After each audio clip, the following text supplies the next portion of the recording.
if a country decides that they will deliberately, persistently, unrepentantly continue with terrorism, we have a right to defend our people against terrorism. We will exercise that right.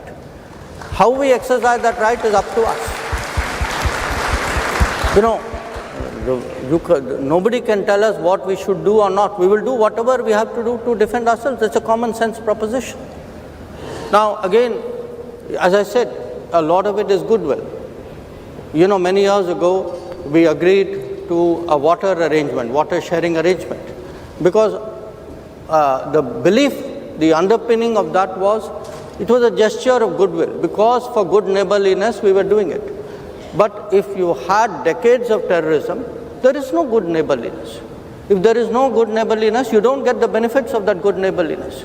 You can't say, I will, please share water with me, but I will continue terrorism with you. That's not reconcilable. So I think there is as I said, a good neighbor, bad neighbor, but an overall neighborhood policy. Most of our neighbors, I think, have,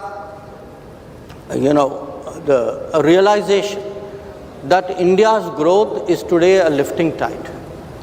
That if India grows, all our neighbors will grow with us. They will have many more opportunities.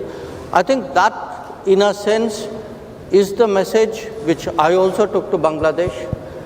And yes, they are right now heading for their elections. We wish them well in that election. We hope that once things settle down, as I said, the sense of neighborliness in this region will grow. Thank you very much, sir, for that. We had all read about the economic crisis in Sri Lanka and how India was one of the first countries to step forward. That shows the effectiveness of our neighborhood first policy. Thank you, sir. I hope your question is answered. Any other questions? A lot. Can we have the lady over there? Can someone please give the mic to her? Hello. I'll take 2-3 questions at a time. It'll be easier for me. Good morning, sir. My name is Sanjana. My question is, strategic systems often develop blind spots due to institutional incentives. So, what risks should India's what risk should India's strategic establishment? What risk do you think India's strategic establishment has been overlooking because it seems sort of unimportant or bureaucratically or politically inconvenient to address? To make sure timeline is followed well, we'll take 2-3 questions and Okay, 3 questions. 3 questions at a time. I'll answer you. Let me take 2 more questions.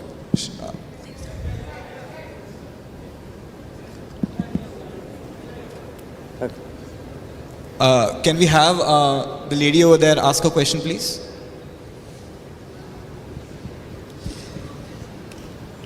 Hi sir, I'm Varshini, I'm a BTech student, and my question is, as strategies are being more and more developed by AI, chips and data, how does our reliance on the Western softwares and technological guidelines and supply chains affect our digital dependency on other countries moving forward?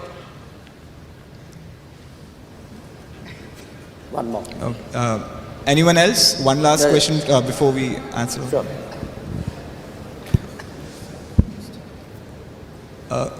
Can we have the lady over there ask a question, please? Can someone please pass her the mic?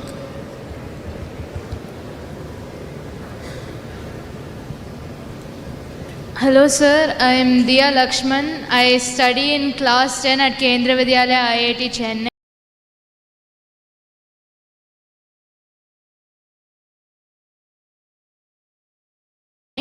And I would like to ask, as we know, diplomacy is often a game of high stakes patience. So I would like to know how you personally unplug or find clarity when you're in the middle of a multi-day international summit?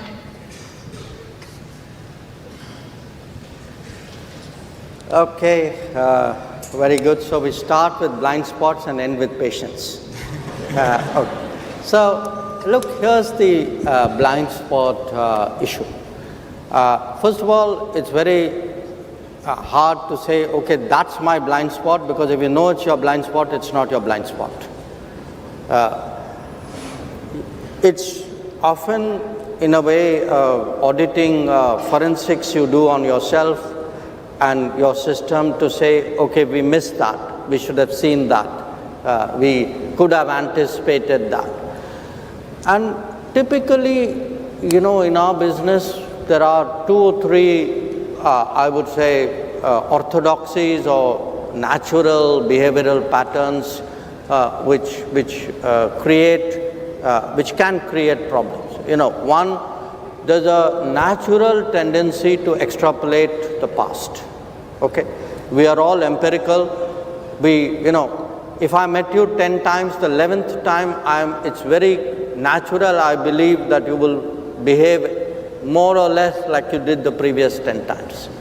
So when there are sharp departures, for whatever reason, you know, the departure can be technology, the departure can be politics, the departure can be some, you know, event, you know, of a new disruptive nature, that can actually lead one astray. The other is, again, it's also a tendency when we look even at progress. We benchmark ourselves against ourselves. You know, if you had a set of B's, okay, and then you hit an A minus, you're very happy, because you say, okay, I got out of B's, I've hit an A minus. Now, the problem is, in the next institute or the next desk or even the next student may have been actually hitting A's before you, so your A minus may not have the value which you think it does. Most you know, blind spots fall in one or the other category. You know, these 2 tendencies which are very common. But you can have, you know, as they say, I mean, a black swan is a blind spot which you really didn't see coming. That it came as a combination of circumstances which was very unique and, you know, presented someone with a challenge. I would say today the possibility of this growing is quite high, because world is today being disrupted on so many variables at the same time.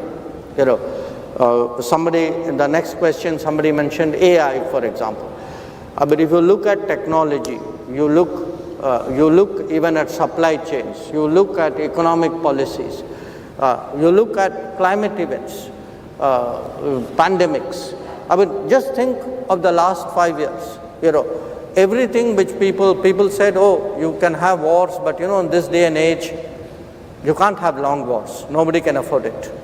By the way, there's a long war going on right now, which is into its 4th year. People said, you know, oh, some regions, they will never change. Look at the Middle East and see how much it has changed. We said, oh, we are so interdependent, nobody is going to really mess around with trade, because we have too much locked into trade, nobody is going to take the risk. Guess what? Somebody took a big risk. So, I would say today, one way of dealing with blind spots is to try to continually update your risk assessments.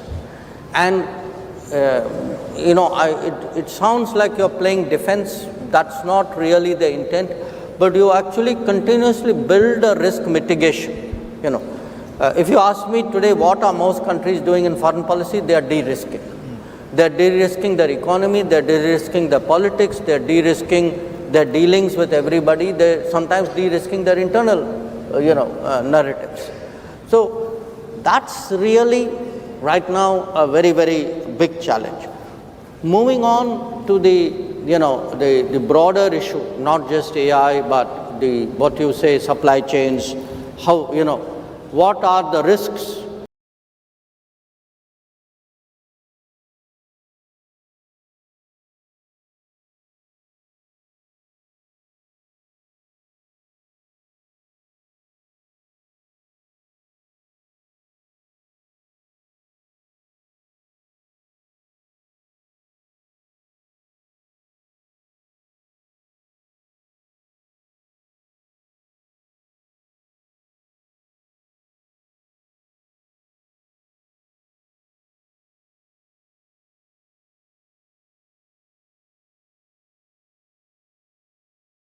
of relying on data, on models, on flows, on supply chains, on services which are not yours. Of course there is a risk. There is a risk because whoever is influencing it or controlling it or supplying it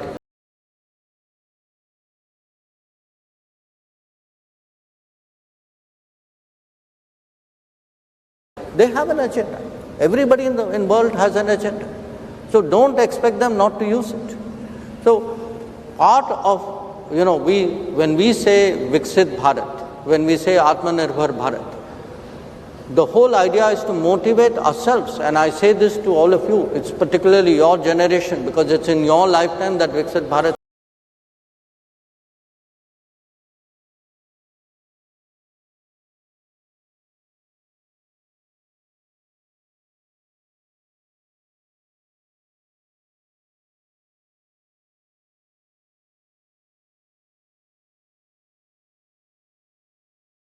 going to be achieved. That how do we build our systems and our, in a sense, self-reliance. Now again, people sometimes take it to extreme and say, oh, we are going back to the past. We had a protectionist period which didn't work out so well for us. I agree. We had issues in the earlier decades. But that doesn't mean you open up all your doors and windows and let anybody who wants to walk in come into your house. I think we need a kind of a national spirit and a national capability and a national, belief about what we can do. And I give you a very, simple, direct example which relates to people in this room. 5G. This is a country which got its 3G from outside, which got its 4G from outside. But when it came to 5G, we realized the risks of 5G, reliance on 5G from an external provider is so huge that we should make an effort. So today, if you look at telecom, if you look at space, if you look, I'm really very happy that the defense sector today has opened up so much more to innovation and to private enterprise and to creativity. I think these are things we need to do. We should not be insecure.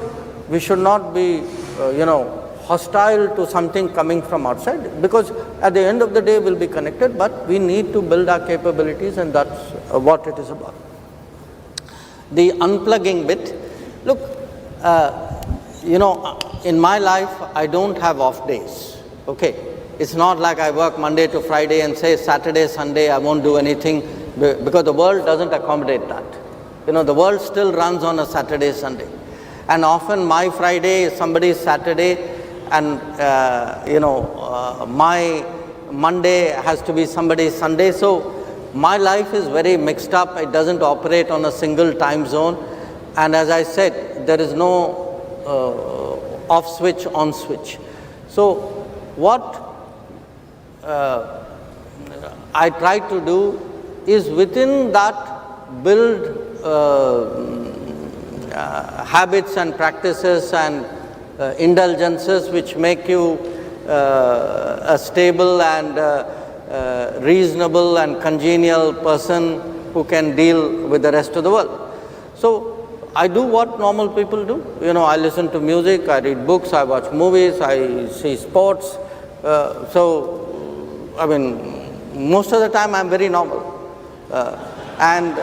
And that normalcy, I can tell you, I mean, in a way, if you build it into your routine, again, I'm sorry, I'm sliding into advice giving, which is not my normal, but if you build it into your cycle, if you build a physical routine into your cycle, you build give yourself some time to read, write, think, talk, watch. I can tell you your daily routine itself is so balanced that you don't need to unplug, but my wife is sitting here and she may contradict me. So thank you for those tips, sir. I'm sure a lot of us can adapt these techniques to make smarter decisions. So we'll have one last round of 3 questions. So preferably from the student community. Can we have the gentleman over there ask his question?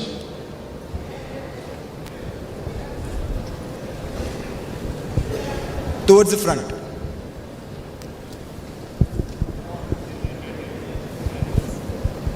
Hello. Hi sir, Akshat here. I'm a student here at IIT Madras. I wanted to ask what strategies is India pursuing to handle the global mobility of Indian researchers and engineers while also incentivizing on the long-term talent retention here in India? Anyone else? Can we have the lady over there ask a question, please?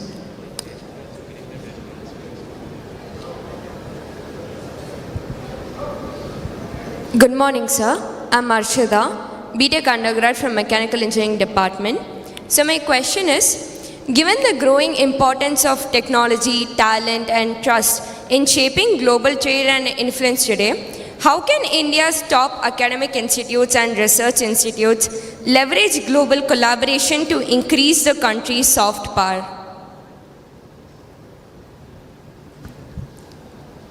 One last question. Give it to that guy. Give it to that guy. He's really. Some of the preferring students.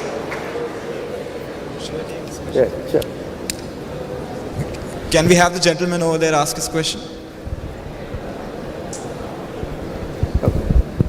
Thank you so much, sir. So, most welcome to IIT Madras. My name is Sher Ali Mumand. I am an international student from Afghanistan. Perhaps I am the only Afghan student here. And I was involved in proposing 4 projects out of 6 for the development of Afghanistan that you have discussed with Mr. Muttaqi in your recent meeting in New Delhi, and would be happy to be part of the implementation on the ground. My question is that how you would assess the recent outcome of your discussion with Mr. Muttaqi or Afghan leadership, and if the outcomes are excellent or successful, so how will you start visa and ICCR scholarship for Afghan student? I want to say I didn't know him and it wasn't a planted question. But there's somebody up there, I think I saw. We can take maybe one more. Yeah, we can take another question from someone over there. Somebody up there. Someone from the gallery area. Yeah, gentleman over there. Yeah, the one who's standing.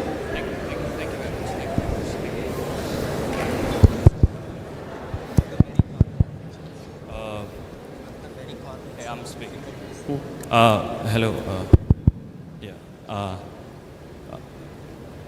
It's me. Good morning, sir. My name is Tar Hania, and I am from Arunachal Pradesh. And I am also the student president of the Northeast Society here in IIT Madras. And I have one question for you. So my question here comes from China's behavior to the people specifically from Arunachal Pradesh. In this November 2025, there was a lady who was traveling to China and her passport was seized. She was considered and told that she was a Chinese citizen, and she was blocked in the airport itself. And this is not the only instance. In 2007, And also prior to that, in 1980, there was one instance like this. So I just want you to ask, since I know a little bit of geopolitics, I want you to ask, what are your advices for the people of Arunachal Pradesh about this matter? Thank you very much.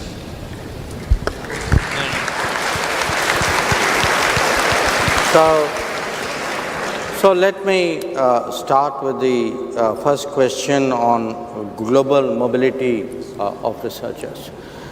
You know, if I were to pick 3 factors in the near term, let's say in this decade, which would be truly transformational, one would be AI, one would actually be demography, and the third one I still haven't figured out because it's probably a blind spot. But demography is one of the hugely underestimated factors today in the state of the world. You know, anytime you have some spare time, just look it up. There are going to be societies who are actually looking at a demographic cliff, who are going to struggle with even, forget even replacement rates, they are actually wondering how they're going to keep their economy going. Now, and this is happening at a very time when the other factor, AI, is going to create a very talent-centric existence where human beings will be repurposing themselves in a very potent way and in a very, very impactful way. So you have this very interesting conundrum. There is, on one side, a huge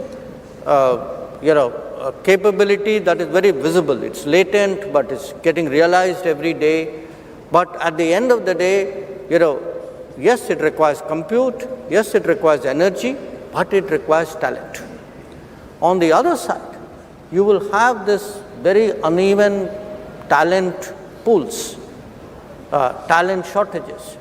So how does the world actually try to balance out this spike in demand which is going to happen with the uncertain availability of it, and the only way is mobility. Now, mobility has issues because particularly irregular mobility can create backlashes. We have seen that happening in some cases. And again, on mobility, the social insecurities which are created by irregular migration, they counter the demands of the economy, the demands of technology. So you will have a scenario where, yes, there will be global mobility of people, but there will also be global mobility of tasking. That in many cases, enterprises or employers or people themselves will say, universities could say this, fine, you are in IIT Chennai, why don't I share this with you and why don't you work on this and let's see how it works between the two of us. So the tasking will also be far more mobile. Now in some cases you can't change it. If you're running an airline, you have to have somebody on a flight. On a cruise ship, you have to have. If you're running a hotel, you need people to manage the hotel. And by the way, each one of these jobs is today seeing enormous mobility. When I travel out, which I do a great deal, one big change I see is I see far more Indians today in different professions, in different positions than I have seen ever before in my life. Because that is one sign today of that demand and that mobility which follows. Now, when it comes to researchers, again, I don't think we should look at it as a zero-sum game. It's not like somebody goes out to work means we have lost them.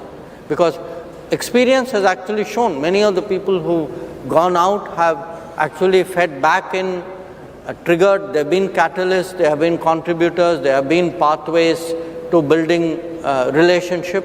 And this is the reality. The world will not be more autarkic. The world will be more globalized, but within the globalized, the really powerful centers will be, of course, more self-reliant. What will define a pole in a multipolar world is the pole, by its very definition, will be relatively much more self-reliant and sizable than competing nations. So I think this is a reality which awaits us. I see that trend actually growing. And flowing from that, the second issue, which is global collaboration.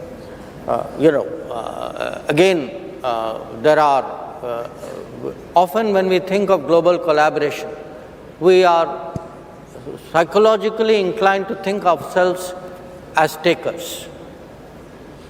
I think we need to gradually grow over that. We are also contributors. Many of the very examples I cited to you, if you have an IIT Madras campus outside India, you are a contributor. If you have a rescue force or a disaster response force which goes out somewhere, you're a competitor. You're a contributor. One of our challenges is going to be today, how do we shape the world, not only economically, not only security and but also intellectually and in terms of knowledge. And it is, I think, the issue over the horizon that we need to address. On our friend from Afghanistan, look, I just want to say this. We have, as you know better than me, centuries of relationship with Afghanistan, which is very societal. There may be governments and regimes which have gone up and down. I think at the end of the day, we need to address some of the challenges because Afghanistan is going through a very difficult time. And they need to be addressed from the perspective, there's a kind of a people-centric or a societal-centric perspective that we need to do. And today when, we work with Afghanistan on development issues, on issues like vaccines or food or even pesticides, these kinds of things, health. It is driven by that logic, and I had a very good discussion with my counterpart there, and it's something which I expect to see. Finally, the last question. Look, yes, there was this incident about one of our nationals from Arunachal Pradesh, a lady who was transiting through China and who was arbitrarily detained and in a sense, I would say harassed, inconvenienced, to put it very, very mildly. And we actually protested about it. And we've not only protested about it, we've also made the point that, look, there are two issues. By doing this kind of thing, nothing is going to change in reality. Arunachal Pradesh is and will always be part of India. And no, this kind of tactics is not going to change anything on the ground.